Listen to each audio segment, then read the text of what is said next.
Gloria al Señor. Estamos contentos. Aleluya. Felicidades a todos los que no me había podido comunicar con ellos o no había visto todavía. Tenemos un nuevo año con nosotros. Déjame ver si darle oportunidad a nuestros hermanos que... Así que les deseo a todos un año muy feliz, muy lleno de la presencia del Señor, que puedan alcanzar todas las metas que se han propuesto. Y tradicionalmente el mensaje de principio de año es uno que tiene que ver mucho con, vamos a decir así de esta manera, con resoluciones y todas esas cosas. No les voy a hablar de resoluciones hoy. Ya ustedes escucharon o ya tienen sus resoluciones hechas. Pero antes de continuar les voy a dar un anuncio bien corto para aquellos que hacen o aquellos que tienen o están dispuestos o aún quieren pertenecer a grupos colosenses. Todavía no hemos comenzado oficialmente. En esta semana todos los maestros y líderes de Colosenses van a estar recibiendo una información muy importante. Y tan pronto nos reunamos el ministerio pastoral y decidamos cómo vamos a trabajar este mes de enero. Como ustedes saben, también durante el mes de enero acostumbramos orar pidiéndole a Dios dirección en cuanto a cómo vamos a funcionar en la iglesia. Tan pronto tengamos nuestro calendario listo, entonces comenzaremos, le daremos más detalles de cuándo vamos a comenzar Colosenses. Mientras tanto, van a recibir una información muy importante. Léanla y estén listos para todo lo que Dios tiene este año. Créanme, este año va a ser espectacular de parte de Dios. Amén. Gloria al Señor. Vamos a orar y después entramos al tema de hoy. Y mientras estamos orando, le voy a pedir a los jóvenes que están en la cabina de transmisiones, aleluya, suenan muy profesional en eso, ¿verdad? Que por favor pongan el texto de Salmos 89:14 en la pantalla. Oramos. Padre, en el nombre de Jesús te damos gracias. Gracias por este día hermoso que nos regalas, Señor. Gracias porque podemos servirte, adorarte, bendecirte, Señor. Ser parte de lo que tú haces, Señor. Reconozco, Señor, que ninguno de nosotros es capaz, Señor, de hacer nada ni de dar nada si no proviene de ti, Señor. Así que, Señor, en humillación vengo ante tu presencia pidiéndote, Señor, que todo lo que suceda en este lugar sea porque tú así lo dispones, Señor. Que tú obres de la manera que tú quieras y que tú te glorifiques en la vida y los corazones, Señor, de todos aquellos que nos escuchan. En el nombre de Jesús, amén y amén. Y el título del mensaje de hoy es El trono de Dios. Y vamos a comenzar con este versículo y por ahí seguimos. Dice el versículo, Salmos 89:14. La justicia y el derecho son el fundamento de tu trono y tus heraldos, el amor y la verdad. Y quiero hablar del trono de Dios hoy como tema central. Porque entiendo y reconozco la necesidad que tenemos como miembros de la iglesia de entender la grandeza de Dios.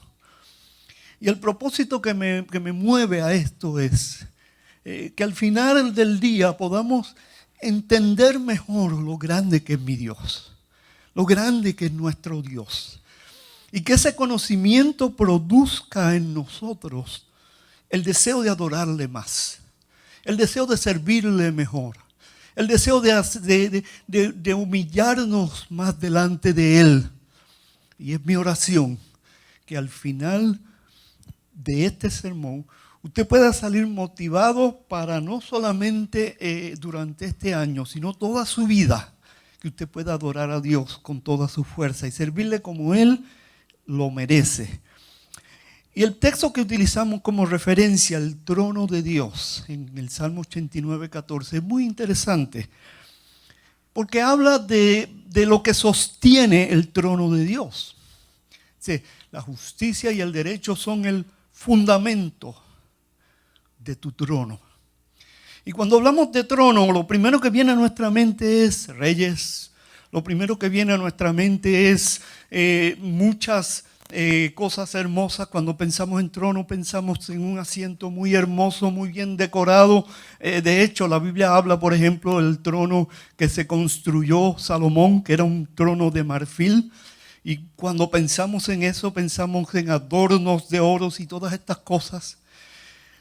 Y lo menos que pensamos es en el fundamento de ese trono.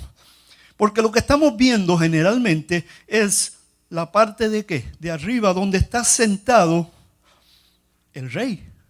Donde está sentado el que tiene la autoridad y el poder. Y estamos mirando hacia la figura del que está sentado allí. Pero no miramos el fundamento del trono, porque damos por entendido que el fundamento del trono tiene que ser basado en lo mismo que el que está sentado.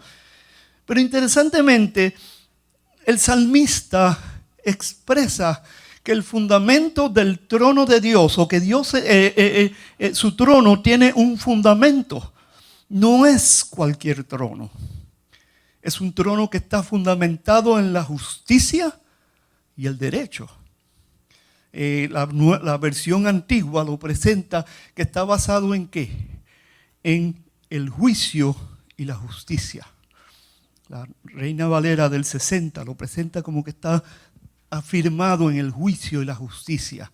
Pero ¿por qué el trono de Dios se basa en el juicio y la justicia? Y lo que voy a decir de aquí para abajo, téngalo muy presente, porque es la base de todo lo que hacemos, lo que vamos a decir. Es porque el carácter de Dios es un carácter de justicia y de rectitud. Y ese carácter lo vemos establecido cuando Dios instituye el pacto con Israel y le presenta los 10, o como nosotros conocemos, los 10 mandamientos. En los 10 mandamientos se encuentra, o en las tablas de la ley, se encuentra la base del carácter de Dios. Tiene que ver con, primero, quién es Dios y quiénes somos nosotros. Amarás a tu Dios sobre todas las cosas. Tiene que ver con nuestra relación en el hogar. Tiene que ver con que honra a tu padre y a tu madre, con la esposa, no codiciarás la mujer ajena. Tiene que ver con nuestras personas que están a nuestro alrededor. Amarás a tu prójimo como a ti mismo.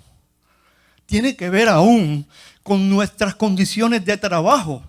De hecho, el decálogo original habla de guardar el sábado, el día de descanso.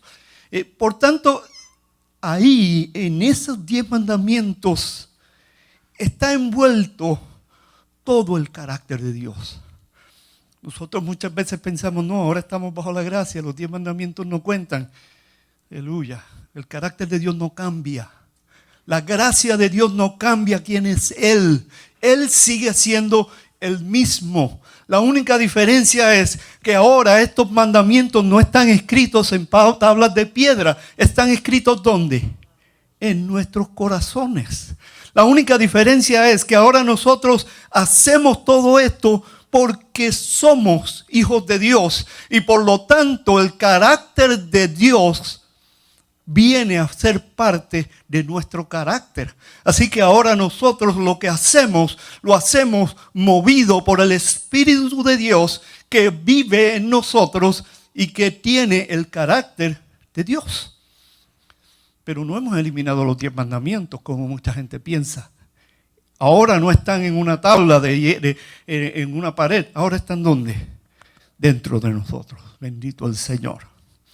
Por tanto, Dios fundamenta su trono en su carácter, en quién es Él, en todo lo que Él hace, en todo lo que Él es como Dios.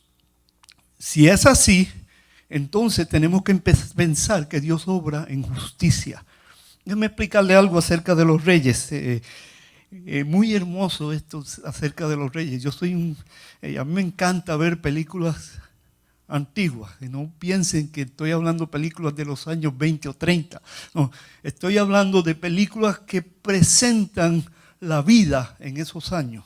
Sí, yo creo que está más claro así.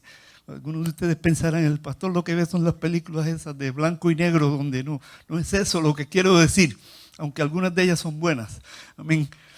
Lo que estoy diciendo es, me gusta ver ese estilo de vida, porque noto algo en esas películas muy importante que hoy en día se ha perdido. Las películas de hoy en día, sobre todo las comedias modernas, lo que hacen es denigrar al ser humano. Lo que hacen es utilizar chistes de doble sentido, malsanos, que lo que hacen es humillar a las personas. Esas películas, por el contrario, exaltaban o exaltan la vida que Dios quiere que vivamos, donde había lo que se conoce honor, donde había respeto, donde cuando una persona llegaba donde estaba el rey, porque quiero hablar del trono, cuando llegaban donde estaba el rey, lo primero que hacían era que hacían una reverencia al rey. Lo primero que hacían era que sencillamente en honor al rey doblaban sus rodillas. De hecho, la Biblia dice que delante de la presencia del Señor toda rodilla se doblará. Lamentablemente, cada día es menos lo que vemos que la gente se postra delante del Señor.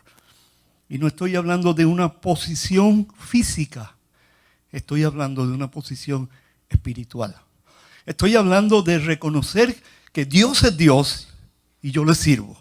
Estoy hablando de entender que no importa cuántas bendiciones Dios me dé, Él sigue siendo Dios. Estoy hablando de que yo no tengo el derecho a decir, Dios tienes que darme esto, tienes que darme lo otro, tienes que darme aquello. Dios no es mi siervo, yo le sirvo a Dios.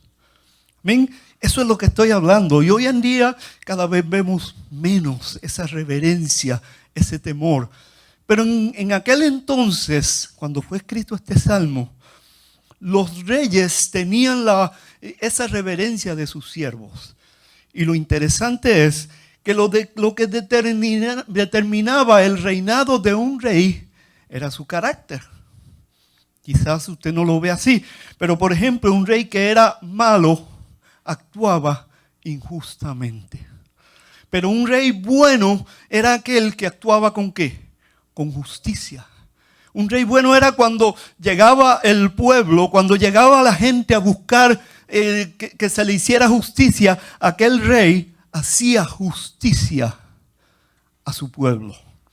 Y cuando llegaba alguien que tenía alguna necesidad, era escuchado por el rey. Estos reyes eran considerados reyes buenos. Y su carácter era lo que determinaba su reino. Te va a encontrar en la Biblia reyes como Acab. El rey Acab, la Biblia dice que era un rey que malo, porque tenía un carácter malo.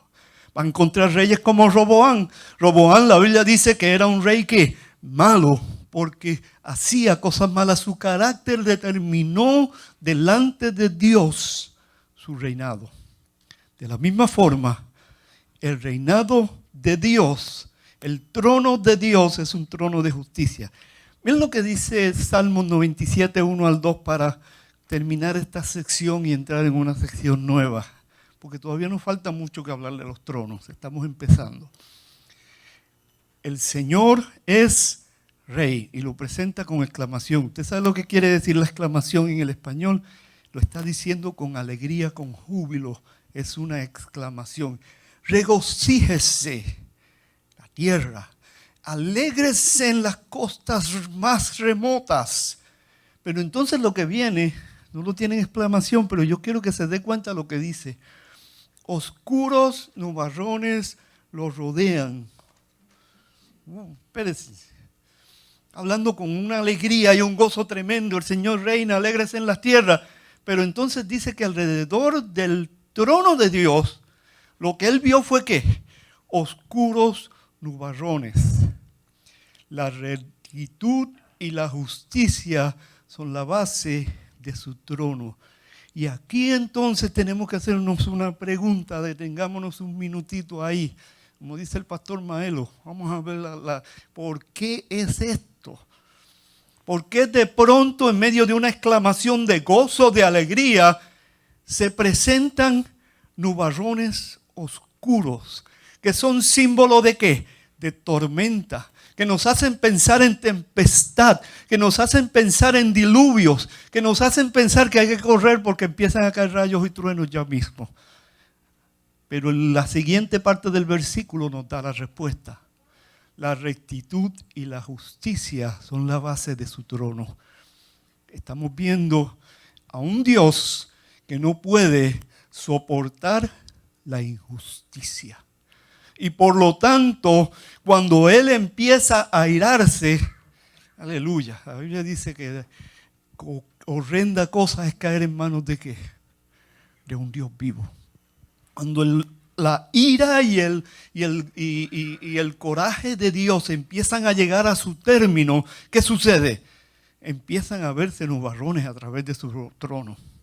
De hecho, la Biblia nos habla de que rayos, truenos y todas estas cosas empiezan a salir del trono. Si usted lee el Apocalipsis y usted lee lo que sucede alrededor del trono de Dios, usted va a encontrar una descripción tan gráfica de lo que estoy diciendo. Rayos, truenos, es una escena que infunde terror. Porque cuando Dios se enoja, aleluya, se enoja. Lo bueno del caso es que nuestro Dios es un Dios de misericordia. El trono de Dios es hermoso. Lo primero que quise establecer es que está establecido bajo justicia y juicio. Lo segundo que quiero establecer acerca del trono de Dios es que el trono de Dios es glorioso, es bello, es hermoso, es una de las escenas más hermosas que tiene en la Biblia. Miren la descripción que nos da Ezequiel. En Ezequiel capítulo 1, verso 26, miren cómo Ezequiel lo describe. Por encima de esa bóveda, y esta es una visión que el profeta Ezequiel tiene acerca de Dios. Por encima de esa bóveda había algo semejante a un trono de zafiro. Y sobre lo que parecía un trono había una figura de aspecto humano. Entonces, el profeta Ezequiel tiene una visión del trono de Dios y lo ve de un color zafiro. La piedra zafiro, yo no tengo mucho conocimiento de estos de las piedras, pero es un tipo de azul. Y de pronto, el profeta Ezequiel ve este trono y alrededor del trono había, o en el mismo trono había algo azul. Él lo veía como azul. No les voy a dar el texto, búsquenlo ustedes después. Pero cuando el pueblo de Dios recibió las tablas de la ley, y Dios le pidió a Moisés y a los ancianos que subieran al monte para recibir las tablas de la ley, la Biblia dice que en un momento el camino por donde iban subiendo se veía una roca de color azul zafiro. Por lo tanto, cuando ellos iban subiendo, de pronto vieron que el suelo era una roca de azul zafiro. Si usted va a las montañas, usted se dará cuenta, sobre todo en esa área de Israel, que no hay ese tipo de rocas en el lugar donde ellos estaban subiendo. ¿Ven? Pero no quiero entrar en muchos detalles con eso, porque esos son otros $10. ¿Ven? Como dicen por ahí. Pero es hermoso, en el trono de Dios es hermoso. El libro de Apocalipsis lo describe como que hay un arco iris y como que todo alrededor del trono de Dios es hermoso. Porque todo lo que Dios hace es hermoso. ¿Ven? En el capítulo 10, Ezequiel tiene otra visión de Dios, del mismo libro de Ezequiel. Y miren lo que él dice del trono de Dios. Después mire, y sobre la bóveda estaba encima de la cabeza de los querubines y una especie de piedra de zafiro que tenía la forma de un trono. El trono de Dios es hermoso. Yo me lo imagino. Yo no sé cuántos de ustedes se lo imaginan. Imagino ese color azul hermoso donde está centrado Dios. Más adelante en el libro de Apocalipsis usted va a ver que el trono de Dios, y los que conocen escatología saben que el trono de Dios en el libro de Apocalipsis, cuando llega al momento del juicio, es el juicio ante el gran trono blanco. Blanco representando ¿qué? La justicia. Y cuando vemos las diferentes, por eso a mí me encantan las luces, yo soy fanático de las luces y yo veo los arbolitos de Navidad hoy en día que vienen y de pronto las luces cambian de colores, las mismas luces cambian de un color a otro y yo me quedo como un niño pequeño así, mirando porque me encanta. Y yo me imagino que el trono de Dios también tiene sus diferentes colores, esto lo digo yo, no lo dice la Biblia. Cambia de colores azul dependiendo cómo se sienta Dios. El juicio ante el gran trono blanco, la justicia de Dios, la santidad de Dios. Y ante ese trono, y lo que dice la Biblia ahí es tremendo. Dice que cuando se hace ese juicio, todavía no se ha hecho, el cielo y la tierra desaparecerán. La Biblia dice fueron removidos ante el trono de Dios. ¿Por qué yo digo esto? Porque yo quiero que ustedes entiendan, aleluya. Alguien me está llamando, una hora mala para llamarme. Porque yo quiero que ustedes entiendan la grandeza de Dios. Dios es grande. Dios es santo. Su trono es hermoso. Su justicia es perfecta. Su santidad es perfecta. Y nosotros tenemos que entender mejor a Dios para poder darle una adoración que vaya de acuerdo a lo que Él merece. Por tanto, nuestra adoración tiene que ser en justicia. Nuestra adoración tiene que ser en santidad. Nuestra adoración tiene que ser en hermosura. Todo lo que hacemos para Dios tiene que estar al nivel de quién es Dios. No podemos darle menos que eso. No podemos darle un aleluya bostezado. No sé si me entienden. Aleluya. No podemos darle eso a Dios. Nuestra adoración debe ser con fervor, con emoción, porque es para Dios. No podemos ofrecerle una vida mediocre. Tiene que ser una vida en santidad. Tiene que ser una vida en búsqueda. No podemos sencillamente levantarnos por la mañana y presentarnos delante de Dios así medio dormido y decirle, Señor, aquí estoy, me voy, hablamos después. No. Dios merece que tengamos el tiempo. Si necesito levantarme 10, 15 minutos antes y darles 10 o 15 minutos de lo mejor de mi vida a Dios, lo voy a hacer porque es para Dios. Bendito el Señor. Y no estoy diciéndole mucho, estoy diciendo 10 o 15 minutos. Porque Dios merece lo mejor. Si yo le voy a hacer algo para Dios, a darle algo a Dios, tiene que ser lo mejor. Punto. Porque Él lo merece, porque Él es el Rey. Y hasta que no entendamos la grandeza de nuestro Dios, no vamos a poder darle lo mejor a Dios. Hasta que no entendamos que Él es Dios, no vamos a entenderlo. Interesantemente hablaba con mi hijo sobre este tema cuando veníamos. Y hablaba acerca, en un punto determinado de la conversación, hablamos de cuando Dios se enoja. Y en medio de la conversación, y más adelante vamos a tocar el tema, yo le dije, gracias a Dios que ahora estamos bajo la gracia. Y la gente ve a Jesús y confunde el Jesús que vemos como si Dios fuera como Jesús. Y él me dice, sí, pero Jesús también es Dios. Y entonces caí en cuenta de algo bien interesante, cuando Jesús limpia el templo. Para que ustedes vean si Dios es Dios. Cuando Jesús limpia el templo. Estamos hablando de un hombre, uno solo. En medio de sus enemigos, que eran los fariseos, los judíos. En el templo de Dios, que era el lugar más sagrado para ellos. Tocar el templo, decir algo del templo, le costó a Jesús que fuera llevado a la cruz. Esa fue la acusación principal de ellos. Que dice que va a destruir el templo y en 3 días lo va a restablecer. Está hablando en contra del templo de Dios. No sabían que Jesús estaba hablando de su propio templo, que era su cuerpo. Bien, pero ellos lo entendieron así. Y en medio de todo eso, hace un látigo y limpió el templo. Y usted sabe lo que ellos le dijeron a Jesús. Yo sé que ustedes saben la historia. ¿Por qué tú haces esto?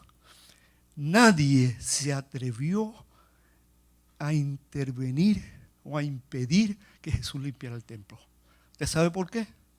Porque Jesús es Dios. Y cuando Dios hace o dice o determina hacer algo, ¿usted sabe lo que puede hacer el hombre? Nada.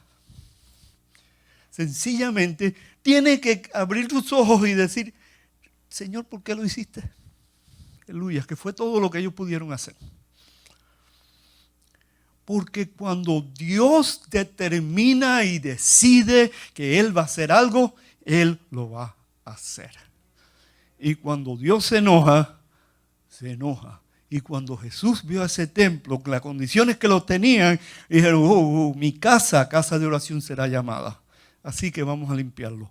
Y lo limpió y nadie hizo nada. ¿Por qué? Porque no podían. Cuando Dios dice, lo hace. Y punto. Cuando nosotros entendemos quién es Dios, podemos adorarle mejor. La base de una relación con Dios no comienza con sencillamente leer la Biblia. Comienza con yo sé quién es Dios. Yo tengo reverencia por ese Dios. Ahora bien, en Isaías 66:1, el Señor dice algo mucho más grande que eso. Escuchen lo grande que es Dios. Isaías 66:1 dice así, el Señor dice, el cielo es mi trono y la tierra el estrado de mis pies. ¿Qué casa me pueden construir? ¿Qué morada me pueden ofrecer? Déjenme decirlo de esta manera. Dios es tan grande que un trono no lo puede contener. Dice, los cielos completos son mi trono. Dice, y la tierra es el estrado de mis pies. ¿Usted sabe lo que eso quiere? Lo que el Señor le está diciendo. El Señor le está diciendo, miren, ustedes están a mis pies. Aunque ustedes quieran, aunque ustedes peleen, aunque el hombre diga, no necesitamos a Dios. La tierra sigue siendo el estrado de los pies de Dios. La tierra sigue siendo quien tiene que estar a los pies de Dios.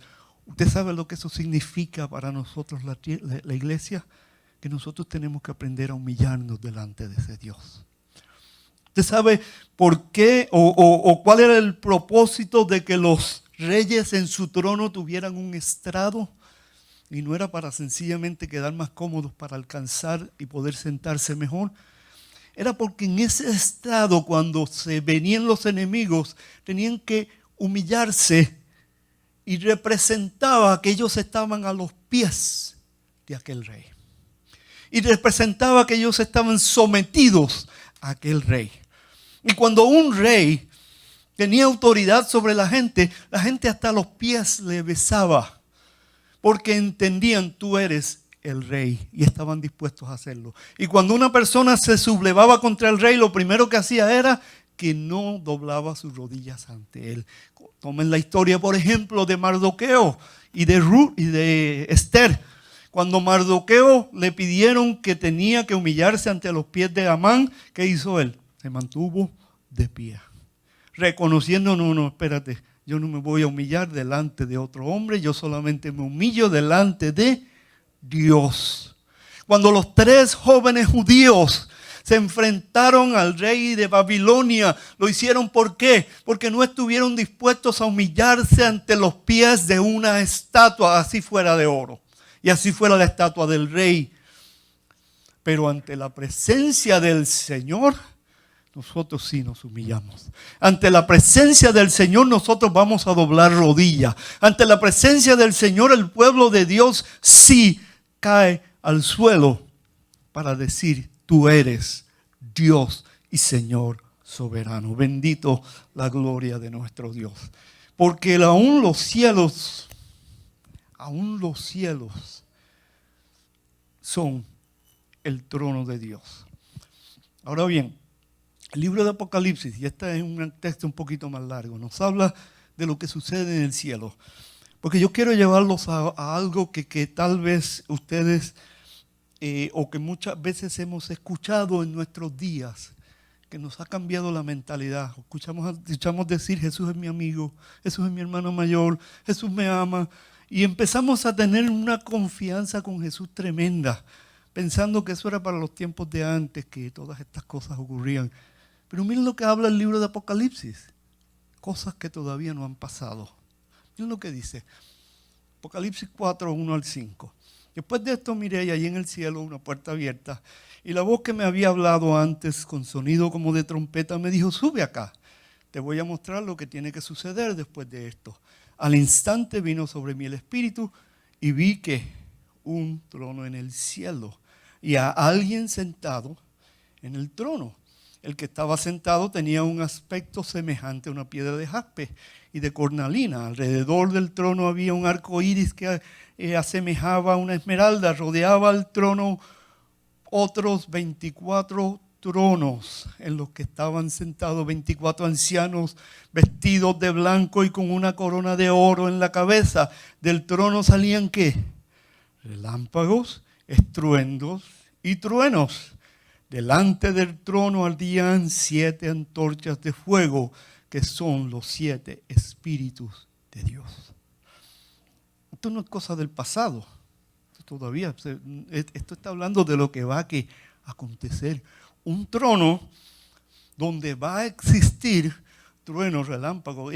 Cuando usted lo mira, usted dice, pero esto es una escena bastante fuerte para hablar del cielo. O sea, no estamos hablando ahora de la tierra, estamos hablando del cielo y todas estas cosas van a ocurrir, truenos, relámpagos, porque la ira de Dios todavía no se ha manifestado. Y hay 24 tronos más, que son los tronos ¿de quién? De los ancianos. Okay. Para hacerlo bien pequeño, bien corto, bien, como se dice, directo al hígado, la tendencia general es que 12 de estos tronos representan a las 12 tribus de Israel. ¿Ven? Los 12 apóstoles, como usted quiera llamarlos. Y los otros 12 tronos representan a la iglesia, que son representadas por los 12 apóstoles. ¿Ven? Lo que está diciendo es que Israel y la iglesia van a estar como parte del reinado de Cristo, con tronos. Vamos a tener un trono allí, quizás el trono que tengamos no sea como el del Señor, no, definitivamente no va a ser, pero vamos a tener tronos allí. Aleluya. Lo que implica es que vamos a estar reinando con el Señor. Lo que me llama la atención es lo que sucede después. Cada vez que los arcángeles o los ángeles que estaban allí, los querubines, adoraban a Dios, ¿usted sabe lo que hacían los ancianos, estos 24? Tomaban sus coronas, se arrodillaban y ¿qué hacían? La ponían a los pies del Señor. Estamos hablando de reyes, estamos hablando de tronos. 24 tronos, además del trono de Dios. Pero todos ellos, ¿qué hacían? Cada vez que se proclamaba, que se decía aleluya, ellos adoraban al rey, tirándose al suelo y poniendo sus coronas al suelo. ¿Entiende lo que les quiero decir? Esto no es cosa del pasado. Cuando lleguemos a la presencia del Señor, vamos a tener que seguir adorando a Dios como lo estamos haciendo ahora. Cuando lleguemos allá, ya no es que vamos a estar con Jesús, mi pana fuerte, vamos para aquí, vamos para allá. No. Allí también vamos a rendir honor y gloria a Dios. Porque usted sabe algo, Dios sigue siendo Dios y seguirá siendo Dios, aunque nosotros, la iglesia, sea levantada y aunque estemos en su presencia, Dios seguirá siendo Dios y ha de recibir el honor, la gloria, la majestad que Él merece allá arriba también. Bendito sea su nombre. Esto no es cuestión de aquí, va a ser, así que practiquémoslo aquí, el humillarnos delante de Dios. Sin embargo, hay algo bien interesante. Todo eso que hemos visto del trono de Dios, juicio y todas esas cosas, no nos afecta a nosotros, la iglesia. ¿Usted sabe por qué? Porque nosotros ya tenemos acceso a un trono diferente, el trono de la gracia. Hebreos 4:16. Me encanta este versículo, uno de mis favoritos. ¿Y por qué por qué este verso es uno de mis favoritos?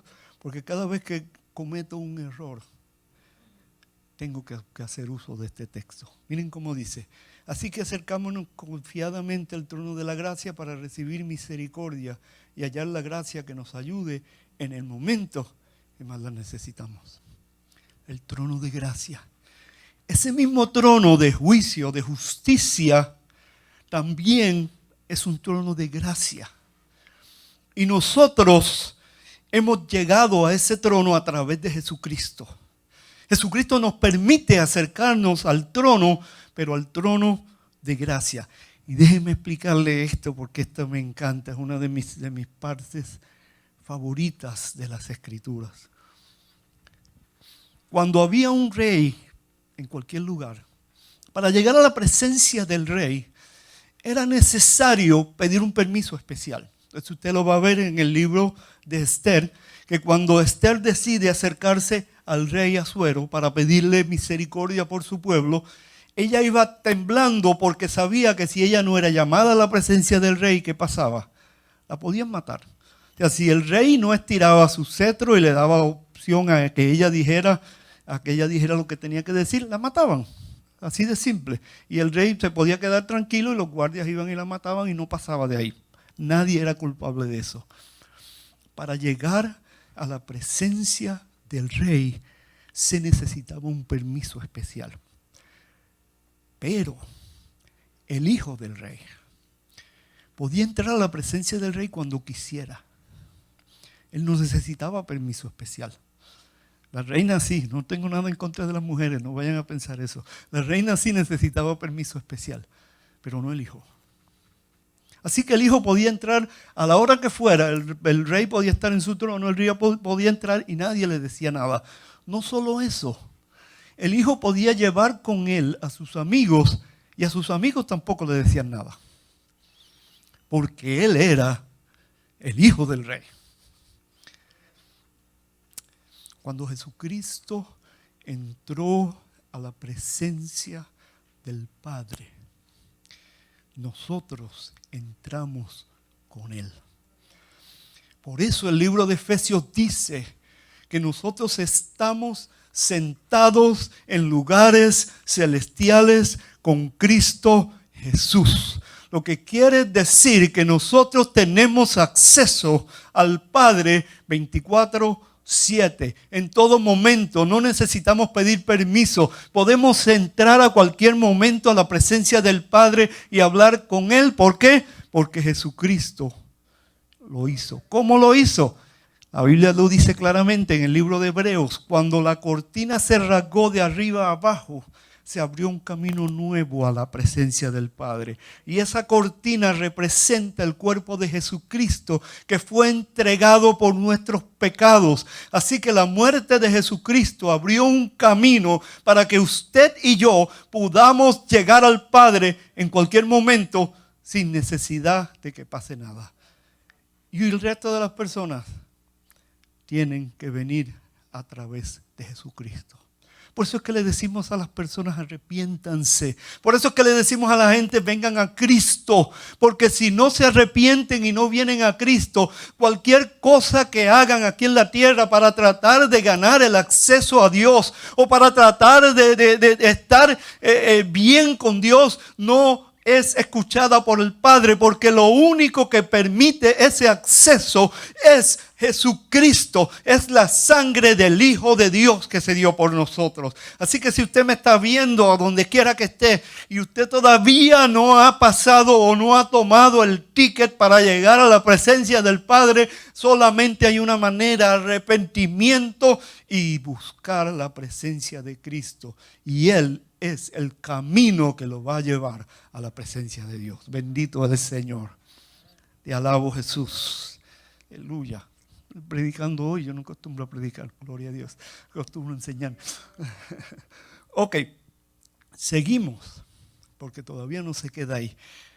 Cuando llegamos al trono de la gracia, y esta es la parte que más le va a gustar a ustedes. Empezamos con trono de juicio, ¿verdad? Empezamos con cimientos de juicio de verdad que se encuentra en el decálogo. Por eso es, y voy a decir esto en modo de paréntesis, son otros 10 pesos también. Por eso es que mucha gente piensa que el arca del pacto que contiene los 10 mandamientos se convirtió en el estrado del trono de Dios. Porque los 10 mandamientos tenían que la ley, ¿ven? Y la ley es el carácter de Dios. Y si el cimiento del trono de Dios es esa ley, entonces, mucha gente piensa, pues entonces el arca del pacto se convirtió entonces en el, ¿cómo se dice? Aleluya, ya se me olvidó la palabra. En la base del trono de Dios. ¿Sí? Cerramos el paréntesis. Aleluya, no se asusten. Sencillamente a veces me vienen esas cosas y tengo que decirlas antes que se me olviden. Ok, seguimos. Cuando venimos a través del trono de la gracia, entonces ocurre algo. Les voy a leer en Apocalipsis, capítulo 22, verso 1 al 5. Tienen que ver con el futuro, pero me interesa lo que dice porque tiene que ver con muchos de nosotros. Apocalipsis 22, 1 al 5. Se los voy a leer, lo pueden marcar en sus Biblias si la tienen. Luego el ángel me mostró un río de agua de vida, claro como el cristal, que salía ¿de dónde? Del trono de Dios. Entonces el trono de Dios es un trono de vida. Ok. Y corría por el centro de la calle principal de la ciudad. A cada lado del río estaba el árbol de la vida que produce 12 cosechas al año, una por mes, y las hojas del árbol son para la salud de las naciones. Entonces el trono de Dios es un trono de salud. Okay. Y no había maldición, por lo tanto el trono de Dios se convierte en un trono de bendición.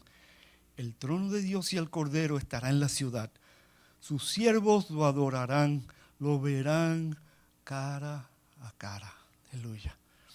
Y llevarán su nombre en la frente. Ya no habrá noche, no necesitarán luz de lámpara de sol, porque el Señor Dios los alumbrará y Él reinará por los siglos de los siglos.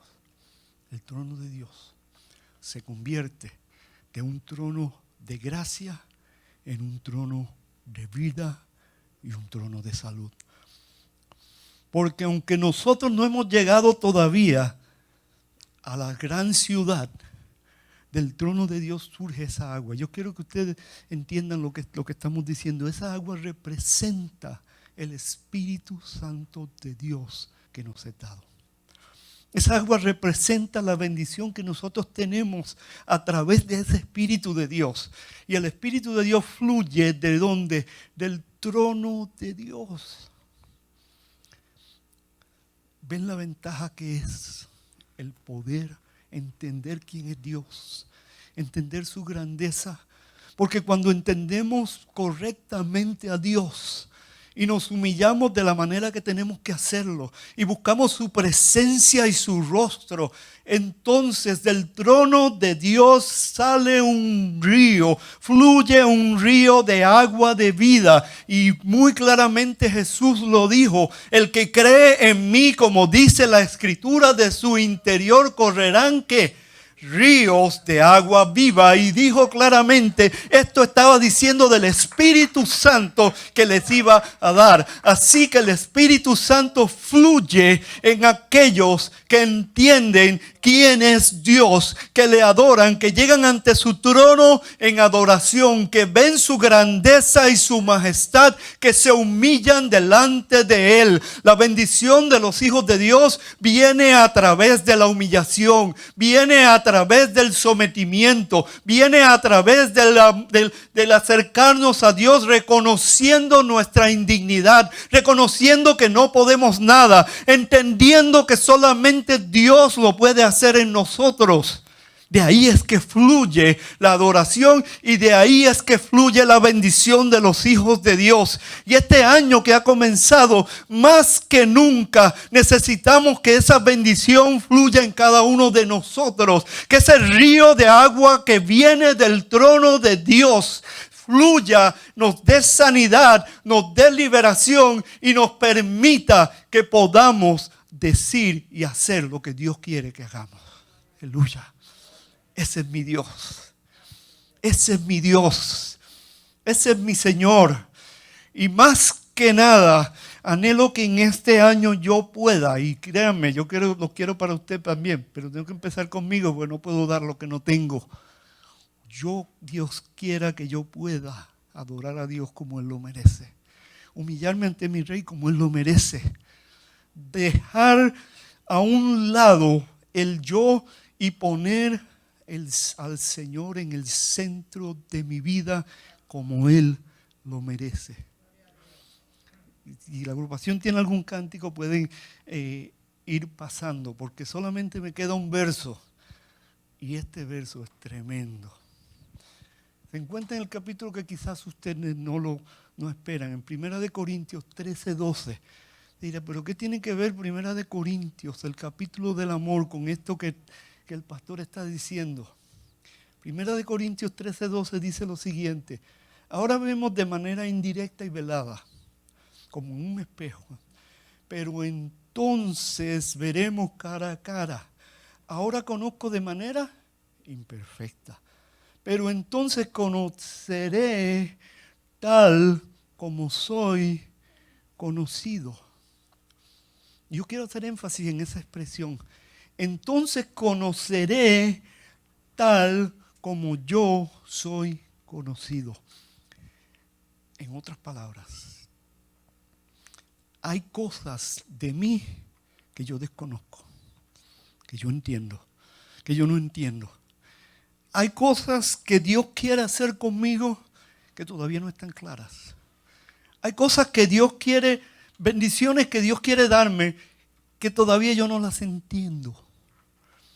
Pero ahí dice que cuando llegue lo perfecto, entonces yo voy a ver y voy a ser conocido como de verdad soy conocido. Déjeme explicarle en el español que usted y yo conocemos. La Biblia dice que Dios llama las cosas que no son como si fuesen. La Biblia dice que nosotros somos santos, aunque tenemos un sinnúmero de errores. La Biblia dice que nosotros somos justos, aunque actuamos en injusticia tantas veces. La Biblia dice que nosotros somos hijos de Dios, aunque a veces nos comportamos bien lejos de ser hijos de Dios. A veces yo digo hijos malcriados, hijos desobedientes. La Biblia dice todo eso de mí. Pero cuando llegue lo perfecto, entonces yo voy a conocer quién yo soy de verdad. El potencial que cada uno de nosotros tiene delante de Dios es grande. Cada uno de nosotros tiene la oportunidad y la capacidad de hacer tantas cosas para Dios y por Dios. Pero para que eso ocurra, primero tenemos que conocer a Dios. Porque conociendo a Dios, vamos a conocer nuestras propias limitaciones. Y vamos a entender quiénes somos. Conociendo a Dios es que nosotros vamos a saber hasta dónde podemos llegar. Porque si su Dios es un Dios de yo no puedo más, de ya no aguanto más, de se acabó todo para mí, entonces usted va a ser un cristiano de ya no puedo más, ya no doy más, se acabó todo para mí. Pero si su Dios es un Dios grande, todopoderoso, que nada ni nadie lo limita, usted va a ser un cristiano que va a caminar sin que nada ni nadie lo limite. Porque si su Dios es tan poderoso que la tierra tiene que someterse a Él, entonces usted va a ver cómo las puertas se van a abrir para que usted pueda entrar por ella. Porque usted va a entender quién es ese Dios. Pero en el momento que mi visión de Dios se distorsiona y yo no veo el verdadero Dios delante de mí, entonces, como le pasó a Pedro, me voy a hundir. Porque Pedro no se hundió porque Jesús no estaba allí. Jesús estaba allí. Pedro no se hundió porque no podía caminar sobre las aguas, porque él estaba caminando sobre las aguas. Pedro no se hundió por la tormenta, porque él estaba atravesando la tormenta. Pedro se hundió porque su mirada dejó de ver a aquel que hizo posible que él caminara sobre las aguas, que él atravesara la tormenta, que él se levantara por encima de toda la naturaleza humana y las circunstancias y rompiera con todas las leyes humanas para caminar sobre las aguas. Cuando nosotros miramos a ese Dios y lo tenemos centrado en nuestro corazón y sabemos quién es Él, créanme que entonces vamos a ver lo que Dios nos ha prometido. Entonces vamos a entender y vamos a conocer, y entonces se va a limpiar un poco el espejo y vamos a ver mejor quiénes somos. En esta mañana, que Dios nos bendiga, y espero que este principio de año le traiga tanto gozo que le dure por el resto del año entero. Dios nos bendiga al pastor Milo.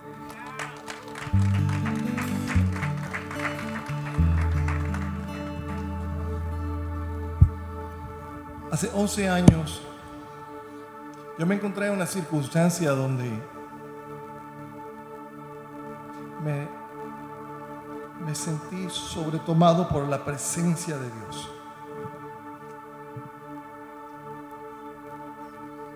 En ese momento tan impresionante, hay episodios con Dios en tu vida que tienen que producir algo. No, es imposible que estés en la presencia de Dios y continúes siendo la misma persona. Y de allí, de ese evento que tuve con Dios, nació esta canción. Casi nunca la canto en público. Sí está en el disco que salió en el 2010, pero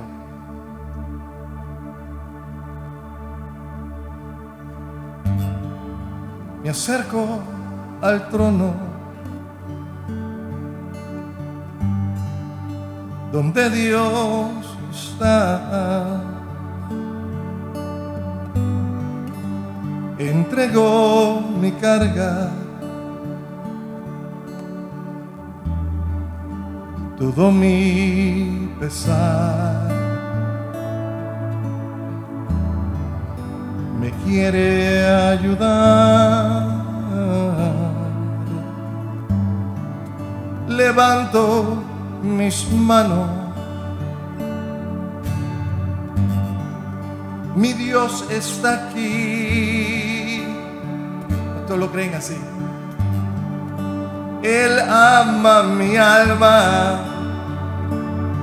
Y sabes que allí en su presencia le escucho decir: te quiero ayudar. Dios es castillo fuerte, mi fortaleza. Él es consuelo cuando estoy triste, mi amigo sin par. Dios es la roca eterna, luz en mi oscuridad. Él es el fuerte cuando estoy débil, mi ayuda, mi paz. Su presencia me ha sanado y ahora puedo caminar. Hoy soy libre del pecado y puedo cantar.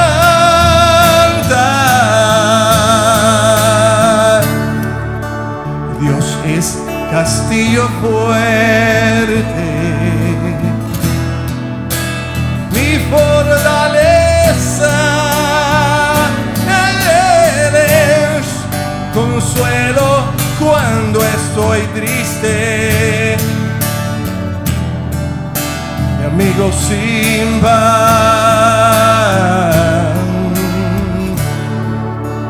Dios es la roca eterna, luz en mi oscuridad. Él es el fuerte cuando estoy débil, mi ayuda, mi paz. Él es el fuerte cuando estoy débil. Este es mi Dios, mi ayuda, mi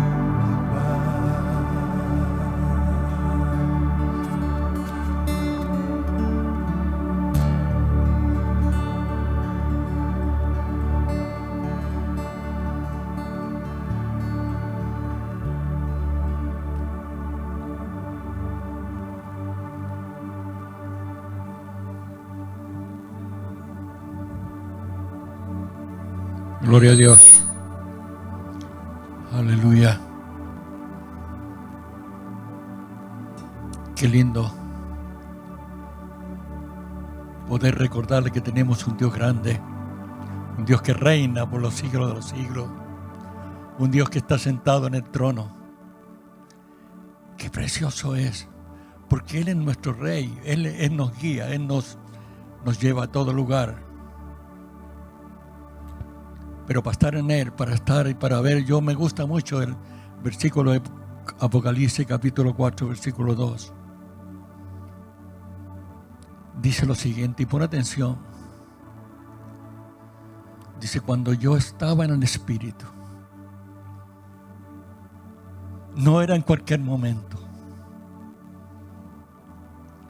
Cuando Dios le dio la visión a Juan, era cuando él estaba en el Espíritu. O sea, cuando tú y yo estamos en la presencia del Señor, en el Espíritu, orando, podemos ver la autoridad del Señor. Podemos ver esa presencia, ese trono. Podemos saber quién es Él.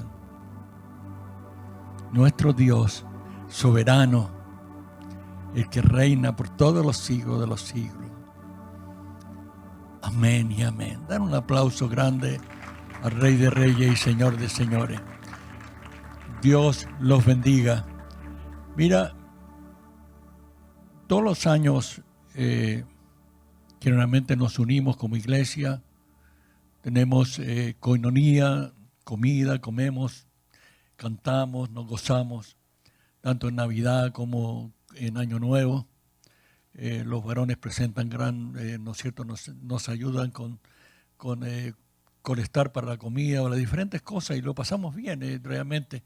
Pero esto ha sido un tiempo difícil, de un tiempo donde realmente no podemos tener esa coinonía que desearíamos tener siempre, ¿no es cierto?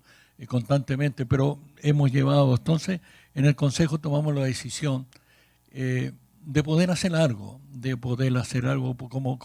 como saber como somos familia, que estamos juntos, que comemos juntos en el Espíritu, porque vamos a estar ahora reunidos. Entonces hemos preparado, ¿no es cierto? O se ha preparado una comida que vamos a repartirla afuera para llevar. Los jóvenes están preparando esto. Así que cuando salgas, ¿no es cierto? Puedes pasar por ese lado, llegar ahí a donde están los jóvenes, tomar tu platito o cajita, como le voy a llamar, y llevártela. Y recordad de Monte Sión, que en Monte Sión realmente un día preparamos eso para ustedes. Así que hay bastante, no tengas temor en llevar con eso. La persona que nos hace las comidas todos los años, ¿no es cierto?, nos pone en abundancia. Realmente estamos contentos con él. Oramos y damos gracias, ¿verdad?, por él. Nos damos gracias porque realmente, a pesar de que le pagamos, no le pagamos lo suficiente. Pero diviértete en tu casa, que Dios los bendiga. La salida es por ahí y pasa por ahí. Yo creo que está afuera, ya está hecho. Yo no sé, ¿ya están los jóvenes esperando? Sí, así me dicen que sí. Así que ahí pasa y en tu casa disfruta con tu familia Que Dios los bendiga en este día y feliz año nuevo. Que Dios los bendiga.